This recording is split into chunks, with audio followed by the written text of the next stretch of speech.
Today, we get adventurous with Rebecca Gade-Sawicki, the visionary founder of Veggies Abroad. She took a leap from a 15-year career to create Veggies Abroad, a company that redefines how we experience travel by aligning each journey with ethical and responsible practices. In this episode, we'll dive into Rebecca's entrepreneurial journey, exploring how she's crafted unique vegan tours and custom travel experiences that celebrate local communities and protect our planet. We'll discuss the challenges and rewards of running a socially responsible travel business, tackle issues like over-tourism and the impact on local culture, and reveal how Veggies Abroad integrates values-driven tourism in every trip. Plus, we'll chat about AI's role in travel planning, what it can and can't do, and why human connection is irreplaceable in creating memorable journeys. This episode will have you packing your suitcases and checking in for flight. Let's get this party started. Welcome to the Wild Party Podcast, where we celebrate the visionaries behind vegan, ethical, and sustainable business.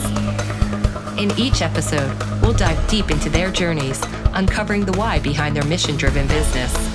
I'm your host, Stephanie Lahart. Tune in with me for passionate discussions about overcoming challenges, innovative marketing strategies, and the power of using business as a force for good. So whether you're an entrepreneur seeking guidance or a conscious consumer wanting to support impactful brands, join us as we explore the stories behind the businesses that are changing the world for the better. Let's get the party started. Welcome to the show, Rebecca. I am excited to have you on the show today. My life right now is really about escaping my office. And when I learned about your business, Veggies Abroad, I thought, this woman has literally read my mind. How did you get into my brain is what I want to know. But no, really, I want to get into your brain. I want to know the story behind how you started this amazing vegan travel company, because you had a full career and then you pivoted. Yes, that is true. Stephanie, it's lovely to be here. Thank you so much for having me. I appreciate it. I did have a full career before this. And truth be told, prior to making this change, I was one of those people who loved guardrails. I loved safety nets. I loved being able to clock in and clock out. And I thought people who were entrepreneurs were nuts. And something during the pandemic switched off in me. And I really wanted to somehow align my career with my ethics. But at the time, nobody was hiring. I started looking for a job with a vegan or an environmental company. And so I got really, really frustrated with the search. And I thought, all right, I've got to get creative with this. Like I have to kind of reinvent myself and figure out a new way to go about this. So prior to the pandemic, my husband and I did travel quite a bit, and people were always really enamored with what in the heck did we eat? Did other places know what vegan meant? Did TSA stop us because we'd have so many snacks? Did I lose weight? The questions were like, they went on and on and on. So I thought, okay, I'm going to start a blog. And this is going to force me to learn new skills. It's going to allow me to network with like-minded people. I would pivot, and away I would go off into, a new career sunset. But things didn't go quite that way. I ended up doing some freelance work and writing for some magazines and doing some consulting work. And I kind of thought, all right, maybe things will run this way instead. But for anybody who's been in those shoes, that's really challenging for consistency and sustainability. And I kind of kept moving a little bit into the travel space, but I was really honestly very reluctant to join the travel industry because I didn't want to end up back where I was at square one with having to align myself with things I didn't agree with. The travel industry is fraught with all kinds of problems, and I didn't want to sell that. I didn't want to be forced to have to choose between doing something I didn't believe in and paying my grocery bill. It's not a great place to be. But then I met somebody at the end of 2022 who said to me, you know what? The really great thing about the travel industry is that you get to decide what you do. You can support whomever you'd like. You don't have to support everybody. You can tell people to take a hike. You are where the buck stops with you. So you decide, you make this whatever you want to make it. And so I thought, okay, I guess I'll give this a try. And so I fully launched a travel agency and everything else that goes along with it at the beginning of 2023. And somehow I am still standing today. Well, I think you're still standing because more and more people like myself are realizing that we do have options for travel.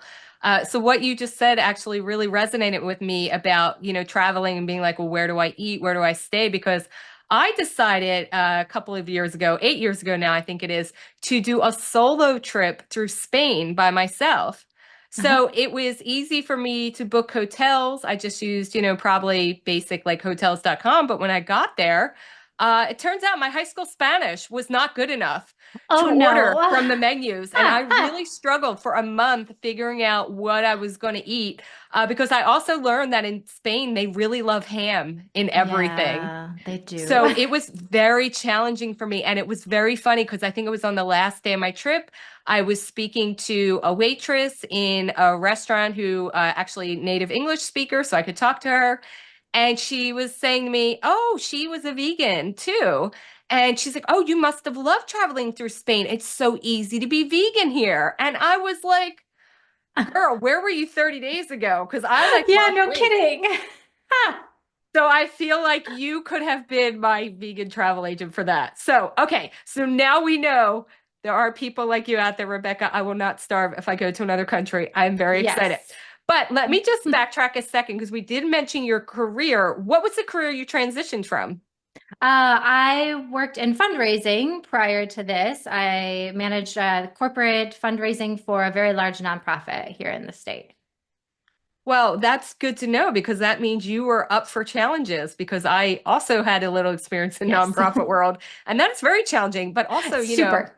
yeah, a lot of research and a lot of convincing people to help you and get on board with what you're doing. But okay, so I'm sure all of those skill set has greatly helped you building, veggies abroad. But what's been the most rewarding part of your entrepreneurial journey so far?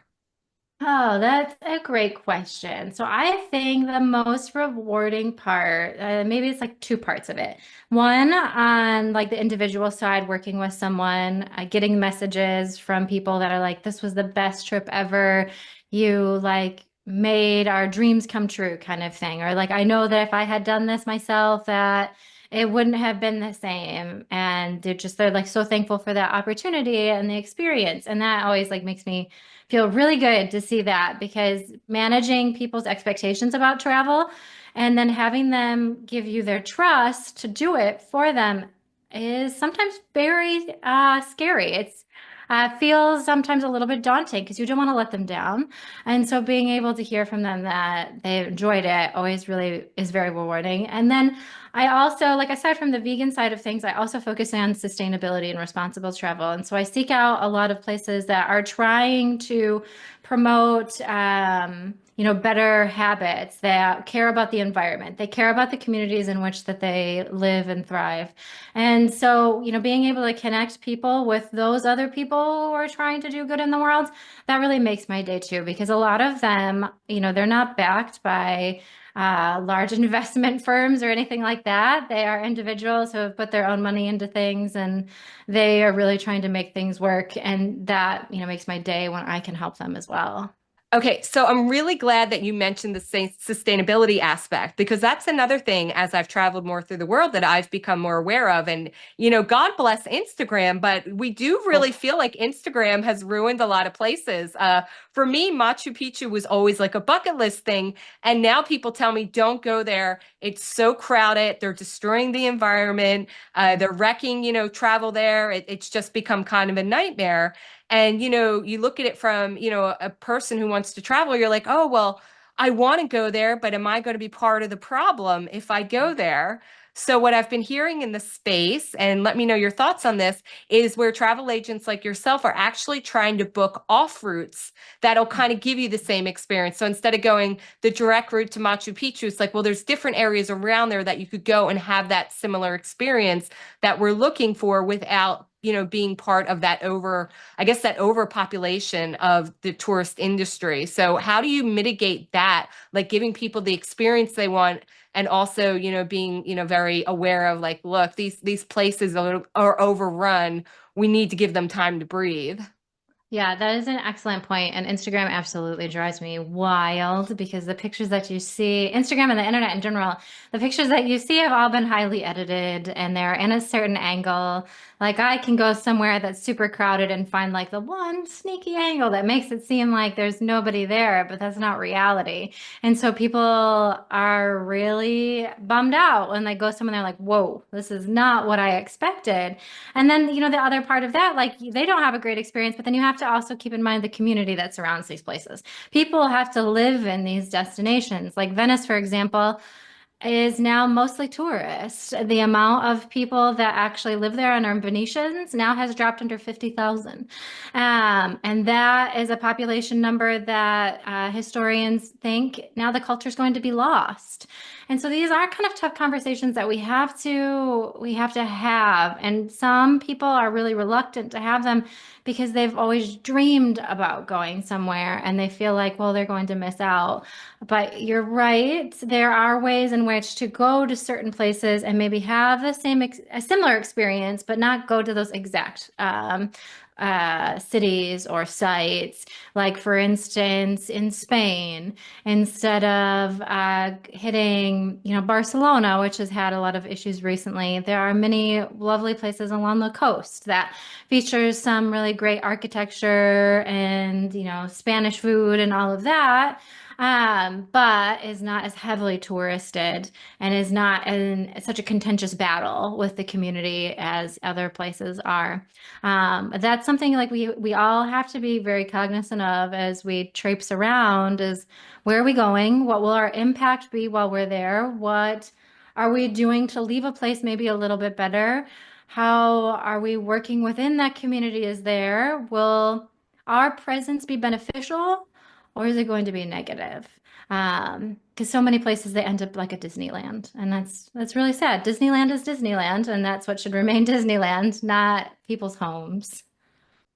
It's interesting that you said that about Barcelona today because I did see that, like when I said I was there about 8 years ago, that it already things had started changing because at that point, Airbnbs had become such a big thing. And I admit, I stayed in someone's apartment that they were Airbnb-ing, but I can see now how even the areas I probably visited then are really just all held for tourists. And, cities across the US are finding that too, where they're finding, that people are just holding properties for Airbnbs instead of it being a living space. And it does change the culture and the environment of the city. In fact, I'm in West Hollywood and we're dealing with that right now, because we were always very, tourist heavy here, but we do have a lot of issues now with people that are just renting out residential areas. And like even on my block, it changes how people move through their lives because suddenly you have a lot of strangers around you and it becomes very much like, who are these people?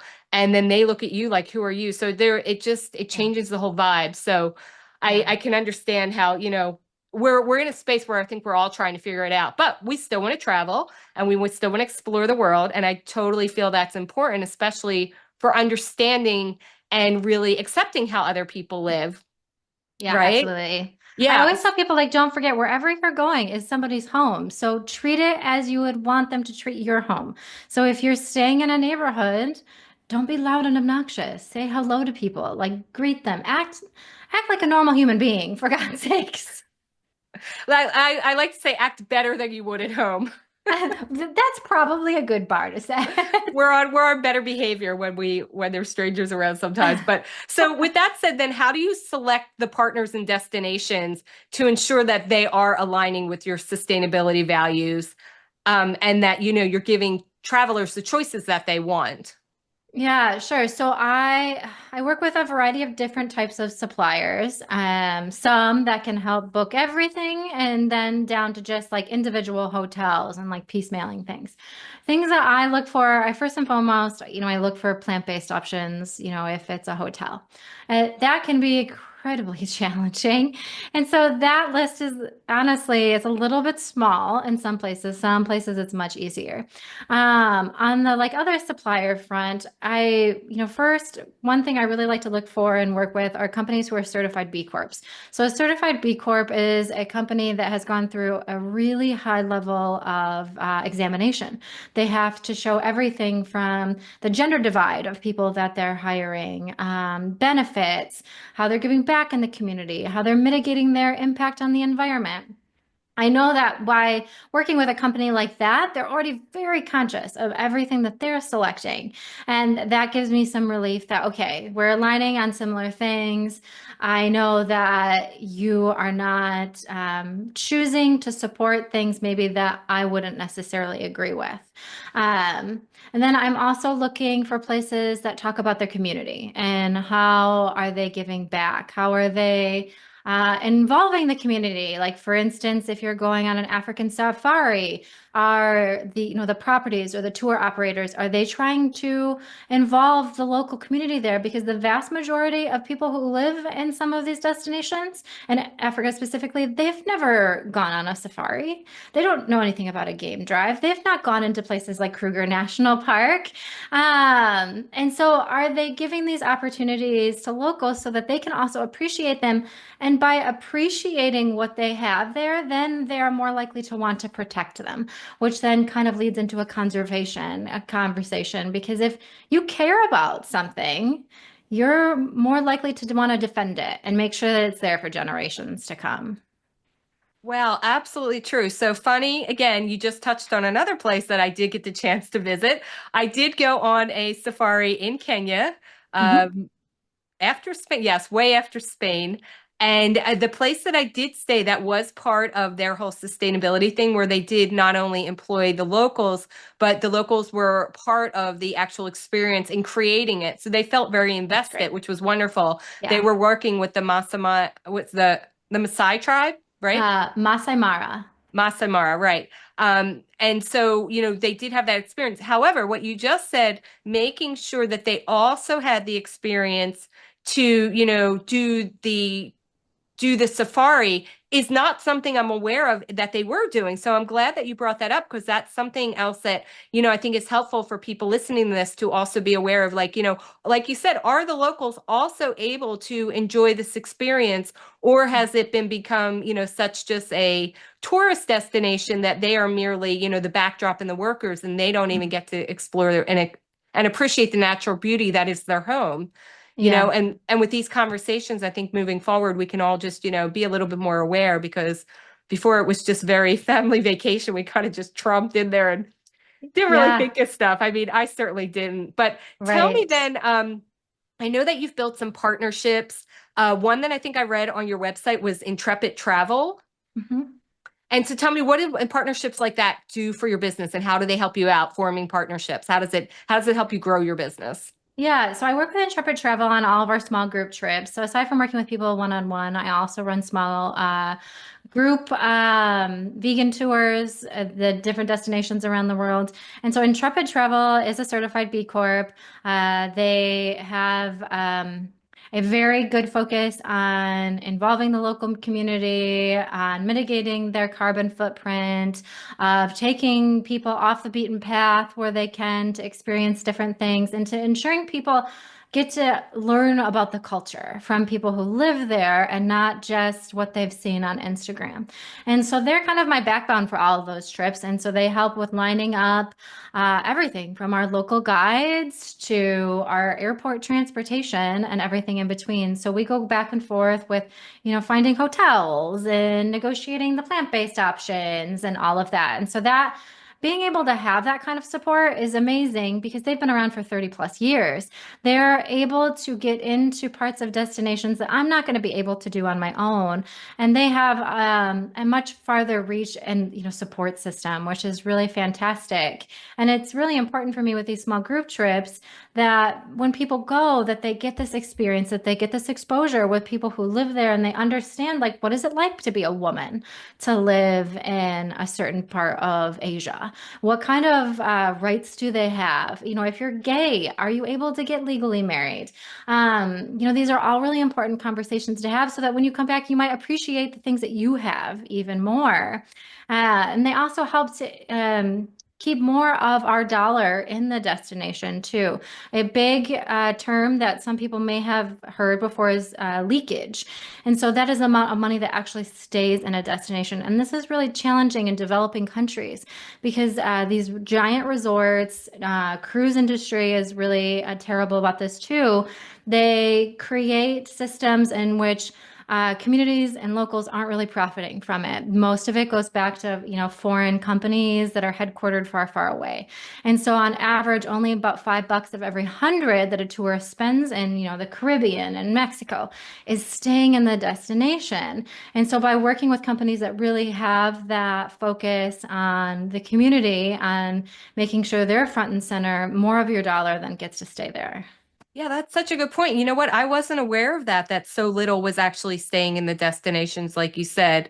I hear more of like the top line news stories where they're like, everything's so crowded with all these cruise ships Yeah. and stuff. But you're right. I can see how, most of that money then just gets siphoned away too, because things are built by big corporations and then the money doesn't stay in the community. So, I'm glad you mentioned the plant-based options. Like I said, it was a struggle for me just being in Spain. I do remember actually when I was in Kenya, it was incredibly easy to be vegan. There were so many plant options. So from your experience, tell me, where do you think is like the easiest place to be vegan traveling, and where is the hardest place to travel as a vegan? Oh my gosh, that is like such a good question. And I feel like it has changed a lot over the years because you're right. In certain parts of the world where people will think, I don't think it's going to be easy. If they go back to more of like indigenous culture and food, it's probably more plant-based. Like in Ecuador, culture there is focused far more on plant-based options and a whole lot less on meat, which is always surprising to people that they think, okay, that's going to be very meat heavy. Or like in parts of Africa, there are quite a few vegetable options because in so many destinations, meat is seen as a luxury item. And you find it because of Western influences and because tourists are there. And so that's how it's getting on to more and more menus. I would say so. Some of the easiest places that I've been to are some of the major cities. So if somebody comes to me and they really want to have like an entire foodie experience, I'm going to send them to places like London, Berlin, New York City, Paris, even Bangkok has gotten really great over the years. Some more challenging places. I think actually, so, the more rural you go, sometimes the more challenging it can be. Sometimes there's a bit of a language barrier. But I think the more rural in some Asian countries can be really challenging because there are things that you see that are like, okay, that should be vegan. That's all vegetables. But they end up with like sneaky fish ingredients in there. And I'm thinking about like Japan. So Japan's three major cities, Tokyo, Osaka, and Kyoto, are fabulous. Lots of really, really great options. But if you kind of go out into some of the little villages, you'll find things like little cucumber salads and other vegetable dishes and think, okay, that should be fine. But then they're like covered with like dashi flakes, which is fish, and other like fish paste and shrimp paste and all kinds of shrimp or fish things. And so that can be, I'd say, more challenging than sometimes going to maybe a rural part of the United States where maybe like there's a veggie burger on the menu or like a baked potato or something. But at least like like okay, that is the vegetable options that I've got, and there's not anything sneaky hiding in there. The sneaky fish, like that really kind of blew me away. I have been a victim of the sneaky fish. It has happened to me once or twice where there'll be like some kind of topping or flakes, and then Yes. it's revealed to me, and I'm like, I would never have known what that was. And sometimes the sneakiness of it, you're just like, oh, I feel so bad. But then you're like, well, I didn't know, so I don't consider it as, Right. Mistakes going against happen. my vegan ethics and my lifestyle. Speaking Right. of which, so you yourself, are you vegan or plant-based, or what is your lifestyle like? Yes, I'm vegan. Okay, and how long have you been vegan? So I first went vegetarian when I was 12, which is ages ago at this point. I was in middle school. And at that point, the vegetarianism, veganism, like that wasn't a thing. I was told that was a phase. Which was probably a good thing to tell a 12-year-old because when like you say something like that to a little kid, then they're like, "Pff, I'm not relenting on this." And then I went fully vegan. I want to say it was about 8 years ago now.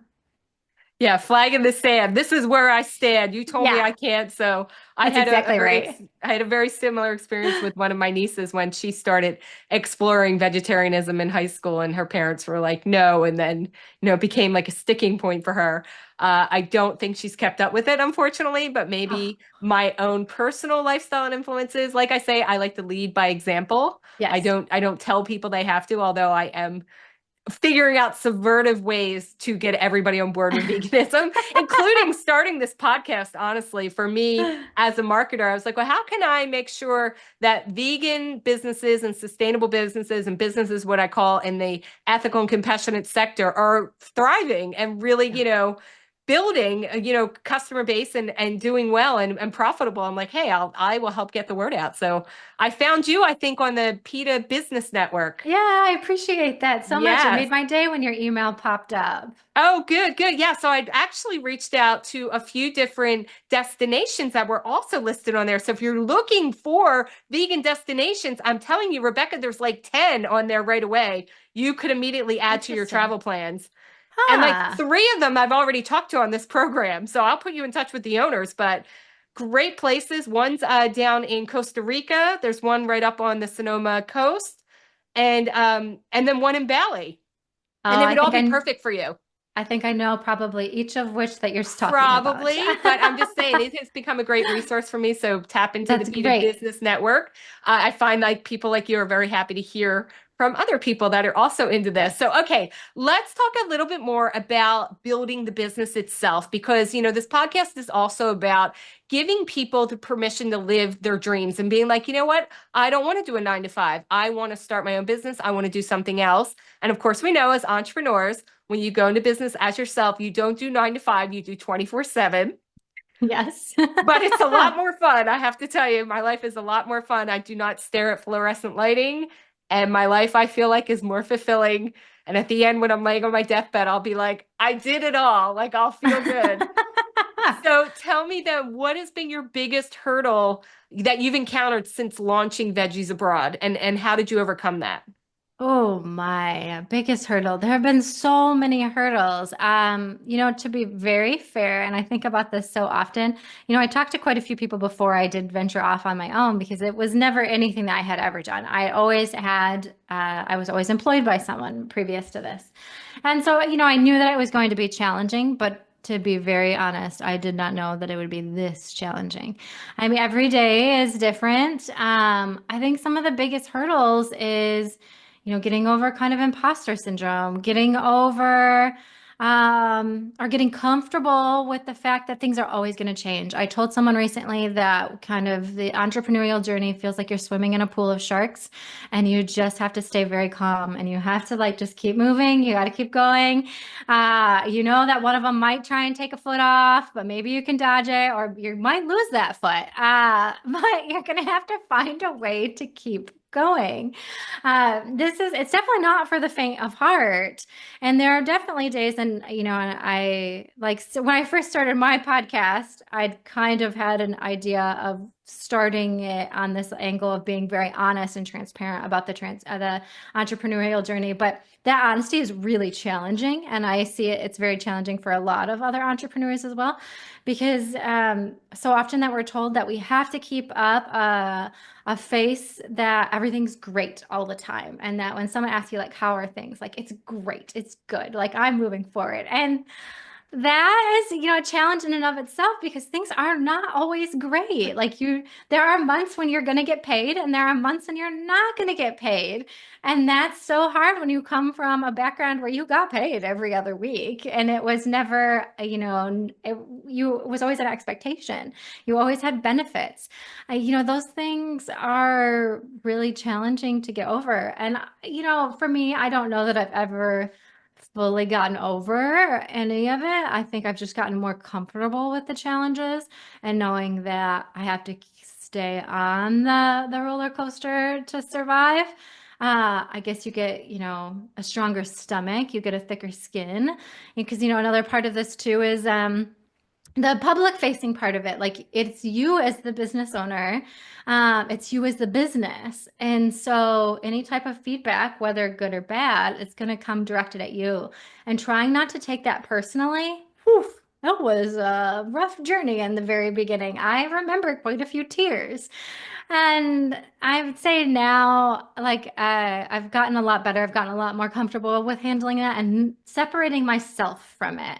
And that it's not directed at me as a human being. It's directed at, the business, at how we're going to make things better for the future and for future clients and for future tours and, future whatever. And it's just, it's a part of it. It's a part of the journey.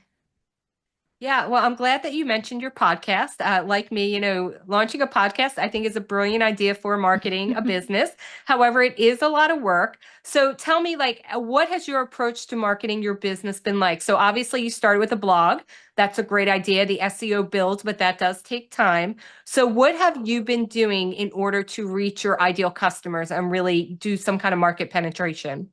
Yeah, so the blog was really fantastic. And that really helped create kind of a foundation. Because from there, I had had a newsletter, I had had a following, I had developed relationships with people. And so that kind of set the ground. And that was incredibly helpful to have when I then launched everything. So I kind of had a bit of a trampoline, so to speak, to kind of hop off of that.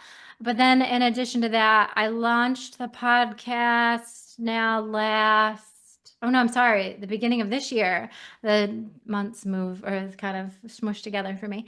That has been helpful too, because now that has been established for a little bit, I'm starting to get people that didn't know that I had a blog or that I was a travel agency or that there are small group trips. And so there are people now coming through that, which is great. One thing that I think has been very helpful for me is a lot of partnership stuff. And trying to connect with journalists and giving quotes for certain articles, trying to give any kind of expert guidance on certain destinations or on vegan traveling and what that means, offering to write articles for certain publications that have good alignment, so that, I keep appearing in that. And then I would say the last thing has been a little bit of paid advertising through like Google search campaigns, a little bit with social media.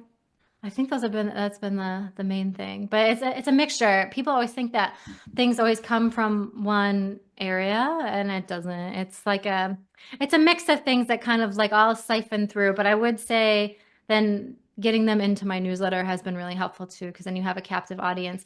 People always have to remember that you don't control Google, you don't control Instagram or Facebook or TikTok, and those things get up and disappear. And so you do not want your following or your potential clients to just be there. Like, please get them somewhere else.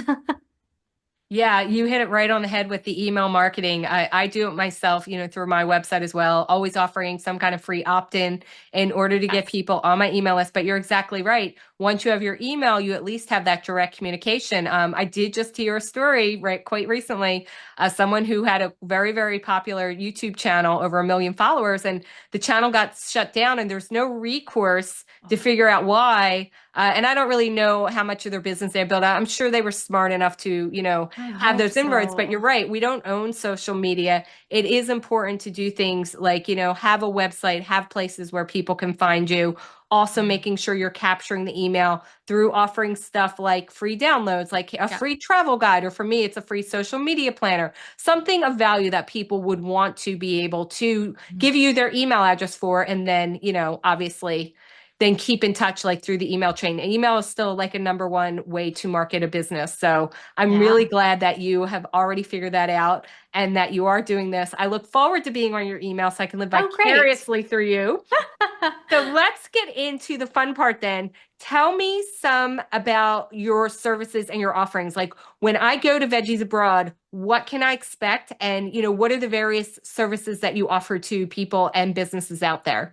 Yeah, sure. So you can come to me for a private trip. So if you and your family are traveling to, let's say, Japan, and you want help with that, I can handle everything for you. So once you hit the ground, your ground transportation to wherever you're staying, your, guided tours, your activities, train tickets, all of that.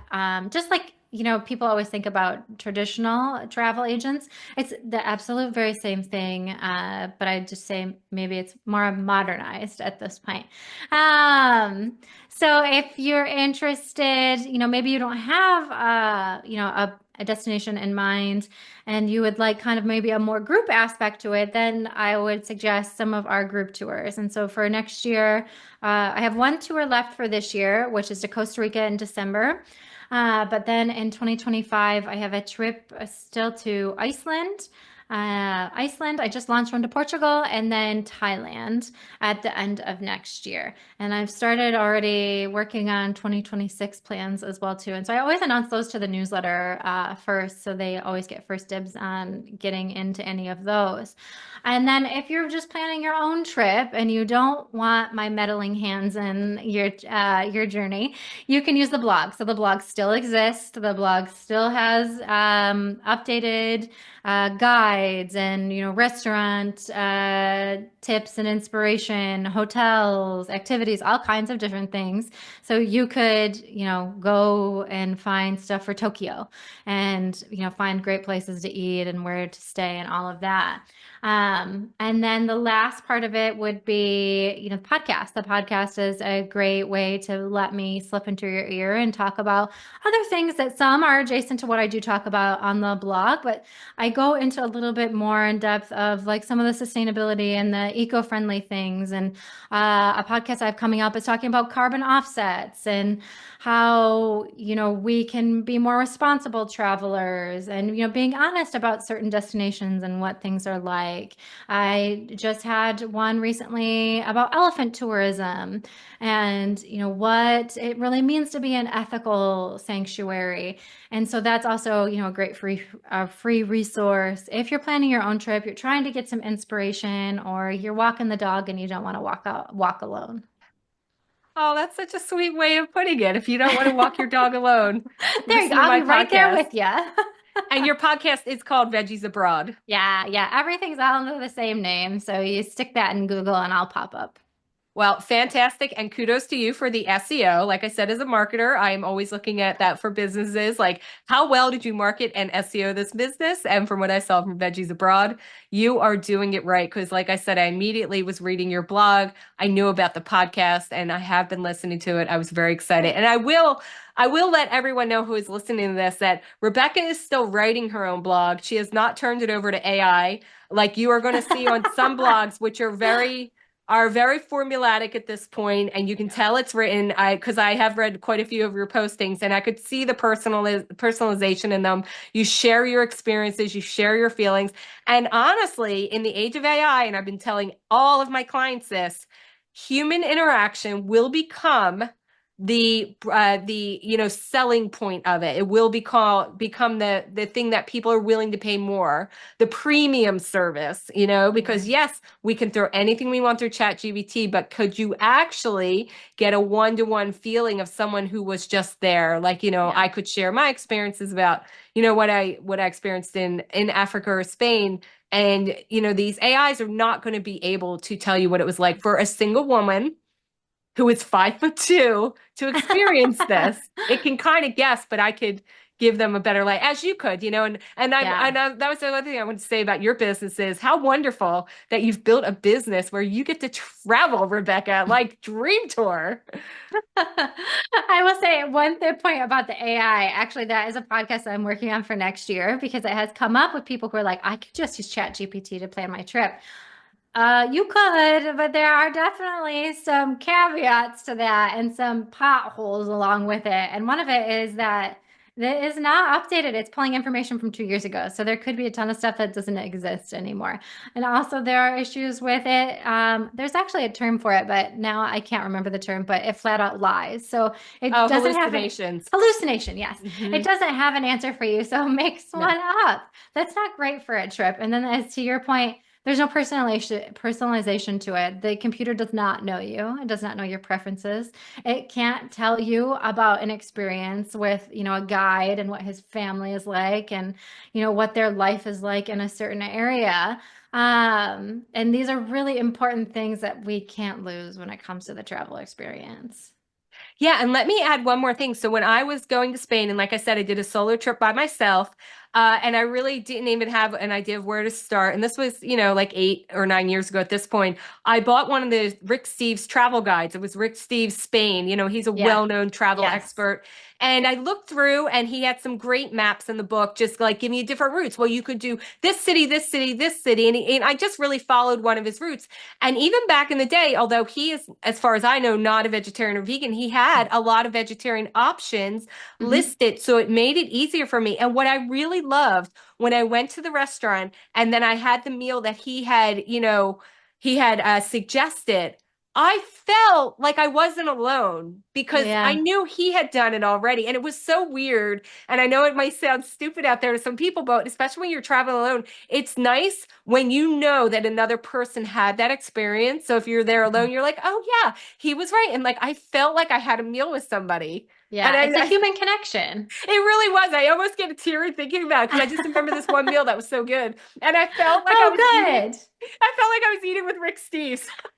Oh, I mean, that would be like an amazing experience. I If you know. get to have dinner with Rick Steves, I want to join. I know I'm such a dork. I'm like crying about this because it's such a great memory for me. Well, If you that's guys are good. watching the video right now, I'm actually tearing up. Okay. But I Um, mean, that's like the important point that you're not ever going to get that kind of an experience with ChatGPT. no. ChatGPT is going to be like, you could do da da da da da da da da. Good luck. And that's it. Exactly. And There's that's no why when we read your connection. blog, I'm like, yes, Rebecca experienced this. And it's like I'm traveling with you all the time. And by the way, when you mentioned your Iceland trip, that girl is the one that I want to get on. So we will be talking about that. Oh, awesome. Been way on my bucket list, and I need to do so much more travel and get me out of this office situation. But first of all, I just want to thank you for being on the podcast. You have been everything and more. I'm so glad we connected. But before you go, please let everyone listening know how they can find you. Let them know your website, your podcast, your socials, whatever you want, so that people can also book the plant-based travel dreams that they've had in their mind and not be at the end of a 30-day Spain trip thinking how hungry they are like I was. Yeah, so the website is veggiesabroad.com. And then for social media, for the podcast, as long as you search for Veggies Abroad, it will all come up. Everything's under the same name. There's no like weird underscore or numbers or anything like that. Luckily, I was able to steal everything before anyone else tried to use the name. I'm most active on Instagram. I do have a private Facebook group. And I actually, back to our like, you don't own Facebook kind of a conversation, my Facebook, while I was running a tour in Thailand, it was hacked. And the business page was, and then they were able to compromise 4 of the credit cards that I had on me. I had 5 to my name. Yeah, and they took over the page. They changed everything, and it took me almost a year to get the page fully back. And now it's pretty much like a dead shell. So I have the Facebook group, which is separate, but I would say Instagram is where you will get more of a regular update and cadence, and I appear on more. I'm on TikTok as well, but I only have so many hours in the day. Yeah, a good thing that you mentioned that about Facebook. You're not the only one. I have many, many stories and many clients So that have experienced the stressful. same thing. And I Yeah. don't know what it is about Facebook, but those pages, business pages, seem to get hacked more and more, and they do take all the information. So business owners listening out there, I would definitely, use Facebook with a bit of caution, making sure that your Mhm. information as protected as it can be. Don't store a lot of credit card information in there. And like you said, maybe even do the group situation. But like we already mentioned, get them on your email list, Yes. own that conversation, because we really don't know where social media is going from day to day. And hey, somebody can come and buy Facebook like they went and bought Twitter, and then Twitter became this bizarre creature out there, Totally. which I, keep at arm's length myself. But with that said, Rebecca, you have been a joy to talk to. Thank Oh, you great. so much. And I can't wait to read your newsletters and talk to you about this Iceland trip because I need more travel in my life. And Perfect. I think we'd get along great. We'd have so much fun. Oh, I'm so glad to hear that. Thank you for having me. This was such a bright spot in my day. Thanks for listening to the Wild Party Podcast. If you're an entrepreneur or professional who would like to be on this podcast, please visit boomtownmarketing.com and click on podcast. We believe that every business has the potential to change the world for good, and we want to support our community to help make the world more ethical, compassionate, and sustainable for all future generations to come. And if you're looking to build your business, no matter what level you're at now, request your free marketing consultation at boomtownmarketing.com and click Get Started.